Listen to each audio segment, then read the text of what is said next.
Hey guys, it's Nerdy here, and I'd like to talk about SONAs today. If you're an artist or a creative person online, you likely know what they are, but for those of you who aren't in the know, they're silly little artistic interpretations of how a creative sees themselves. They express the artist's interests and aesthetics, as well as the vibe of their work and personality. My SONA is boring. Bro, this is just full legal name. But anime. One of my art school friends draws themselves as this super dope demon with an obscured face. Another friend draws himself as a blob. Compared to these cool little guys, I feel like this. For as long as I can remember, I've been representing myself in the most boring anime girl way possible. And you know what? There is a part of me that's glad I did so. If you take a closer look at the progression of my self-portrait art, you can tell that I grow a lot more comfortable with self-expression and representing my physical features more faithfully. I think the biggest example of this is the progression of how I drew my nose. The shape of my nose was a huge insecurity of mine growing up, and you can easily see that in these earlier self-portrait drawings. But as I grew older and learned to translate different facial features into my style, I accepted that my nose is a part of me that doesn't need to change, and I've been drawing it faithfully to its real shape for a couple years now. Again, that sentiment can be shared for a lot of aspects of my physical appearance, but now that I'm older and more comfortable with how I look in person, I think I'm ready to expand a little further and draw myself in a way that captures the vibe of my artwork and personal interests. You see, one of the main things causing all this FOMO when I see my friends' SONAs is that you take one good look at these character designs and you instantly know what these artists are all about. Something like this simple doodle here by my friend Clarice shares so much about their personality and the energy of their art. And sure, when you look at this anime version of me, it's pretty easy to tell what I like. Bright colors, alternative fashion, yada yada yada. I guess the problem I'm having revolves less around vibes and more around this weird complex I have to draw myself as faithfully to how I look in person at the time as physically possible. No joke, I delayed doing my 2023 Meet the Artist reference multiple times because I had yet to re-dye the pink sections of my hair. It's wild when I say it out loud, but even making smaller design choices like changing the color of a tiny little bow to add a touch of contrast to the final outfit design makes me feel like I'm lying because I don't know yellow ribbon like this IRL. The bow is pink, and by not drawing it pink, I am a liar and a fraud. And then I will look at this ref, stare at this slightly changed article of clothing that I don't own in person, and it will piss me off until I create my next Meet the Artist ref and run into this problem all over again. If that sounds mentally draining and convoluted to you, it's because it very much is. I hate feeling so restricted by the real world when I'm drawing my silly little SONA prancing around my silly little sketchbook. So I knew right off the bat that I wanted this new character representation of myself to no longer be human. I don't plan on going full creature or furry on y'all, but I do think making this character a humanoid thing of sorts will help me no longer fall into this thought spiral of, oh, well, I don't own these top or these pants, and my skirt doesn't flare out this cutely, so if I drew it this way, I would be lying. Like, shut up, girl! Lucky for me, there's a perfect design trope to follow when making this character, and that's the monster girl. Wait. Before we get into design process stuff, can we please take a look at all the SONAs my friends shared with me? I wasn't able to include them all naturally in the script, but I genuinely love how my friends represent themselves so much, and I want to spotlight my sillies. You can totally skip to the next section if you don't feel like listening to me grush about my friends' design skills for the next few minutes, but I love my friends so much. Please look at them. Okay. First up, my buddy Paraska. Look at how gorgeous this moth design is. So cozy. I also love the way she uses foresty colors to invoke an inviting energy. And the fashion, it's both utilitarian and trendy. Amazing. Here we have Mouse's SONA being that demon with the only visible facial feature being its eyes. I love how ominous and foreboding they are, but at the same time, there's so many ways to make the art comedic, especially when the character expresses so much that their mouth becomes visible. Mouse's roommate Ren has a very similar aesthetic to them with this grim demon SONA design, but you can tell how the clothing looks that Ren has more Victorian sensibilities when it comes to the fashion they draw their characters in. Ian here draws himself similarly to how I have, where it's a cute little anime boy interpretations of his real-life appearance. But what stands out the most to me is this silly little blob form he has that jumps around and emotes in a different way to his anime self. My friend Maho never restricts herself to a specific form when she draws self-portraits, and I think that really suits her free-spirited nature. I love how fluid and fun she is with her work. Speaking of fun, Rose literally just draws themselves as a seagull, and I think that's so awesome. I literally cannot think of a better animal to represent their personality. Riddle is a VTuber, so his design is naturally very detailed and elaborate, but it follows a very clear theme and color palette that brings his character to life. And Riddle's model artist, Remy, has such an eye for character design, it's honestly unreal. He's so good at commanding shapes and using them to communicate personality and energy.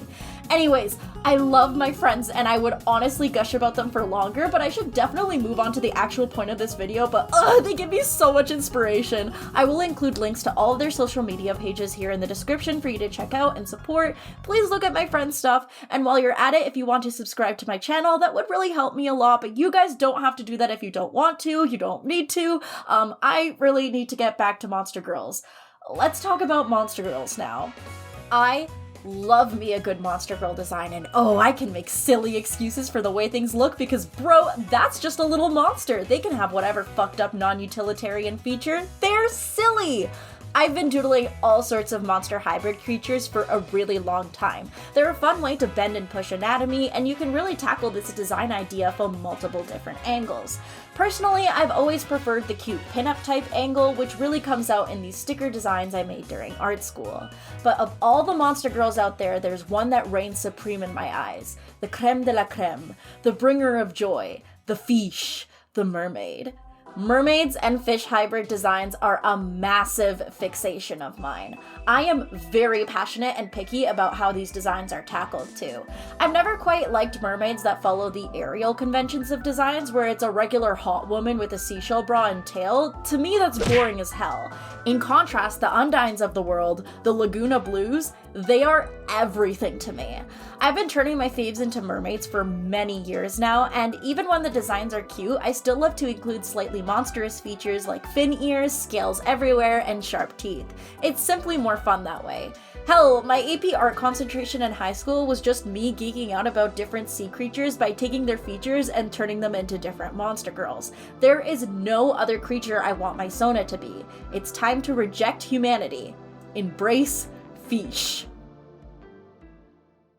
I think the best course of action moving forward would be to do some explorations of how this SONA would look in my sketchbook, and funnily enough, I've been rolling around this idea in my head of me but fish monster for a small while now. Back in 2020, a lot of my online friends were drawing themselves as different fantasy RPG characters based on an old pig crew, and I did these doodles of myself as if I were this mermaid NPC that guides the player characters through underwater sections of the game.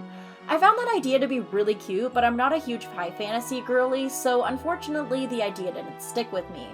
A year or two later though, I had this massive big brain moment where I drew myself as this cute deep sea fish girl with an anglerfish ahoge, and I thought that was so cute.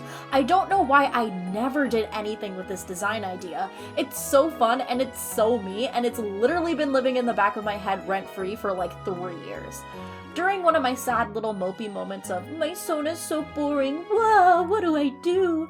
I decided to bring back that concept, and these sketches right here, they're awesome. I still based a lot of details on articles of clothing and features I have IRL, but the addition of these cute little fins and tail with sharp teeth and this weird hairstyle that could pass as fins that mimic the idea of hair really connected with me. For the past few weeks, I've been doodling this little character all over my sketchbooks, and I think I'm finally ready to bring her into digital reality and turn her into my new SONA.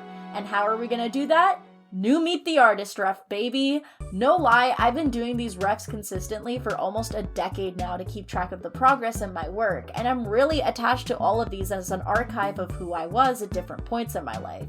Even though this character isn't going to be a faithful recreation of myself in person, I've done these kinds of drawings for way too long to stop now, so they'll be getting a classic ref just like the others. And because I can't let go, I put a representation of my actual physical appearance in the corner just to create separation from my persona as an artist and my actual real-life identity. I think the biggest struggle when it came to this piece was figuring out what this character's color palette would be. I grew attached to the way I added color to them in my sketchbook, but my sketchbook coloring is naturally a lot more limited and restricted than the endless realm of digital RGB.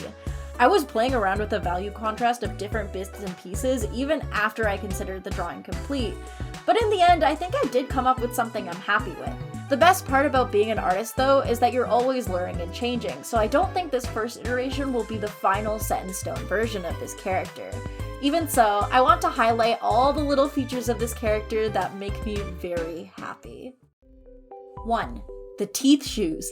These platform shoes have teeth. I really need to get better at drawing shoes like this from different angles so I can capture this visual detail better though. By the way, the main influence for these shoes was the G1 Core Venus McFlytrap doll, which I've owned for over a decade now. 2. Sharp teeth.